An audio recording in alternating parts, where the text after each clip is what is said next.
আল্লাহ কি সুন্দর। হাসি দাও। ওর কানটা দেখা। তুমি ব্যথা পেয়েছিলা? না। ভালো লাগছে তোমার? দূর করেছে দেখো।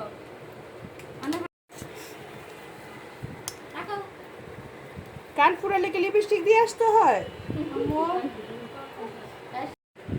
কথা বলো না। মাশাআল্লাহ মাশাআল্লাহ মাশাআল্লাহ। সুন্দর লাগছে না?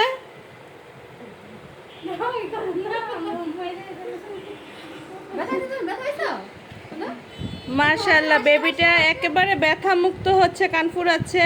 বেবিটা কিন্তু দেখে বোঝা যাচ্ছে যে একেবারে ব্যথা মুক্ত যে। আর আমাদের এর আগে যে হচ্ছে এই যে এই বেবি কান ফুরিয়ে 5 দিন আগে হচ্ছে এই যে ইয়াররিং পরেও এসে পড়ছে। তো আপনাদের যাদের হচ্ছে যে এরকম কান ফুরাতে চাচ্ছেন বাচ্চাদের বা নাক ফুরাতে চাচ্ছেন, তারা অবশ্যই আমাদের পার্লারে এসে সার্ভিস নিতে পারবেন। আর আমাদের লোকেশনটা বলে দিচ্ছি, দেবক শেখ রাসেল পার্কের অপোজিটে 2 নং বাবুরাইলের মোড়ে 12তলা বিল্ডিংয়ের দোতলায় আমাদের parlour, Nandini Glamour and gym. তো সবাই ভালো থাকেন, সুস্থ থাকেন, আল্লাহ হাফেজ।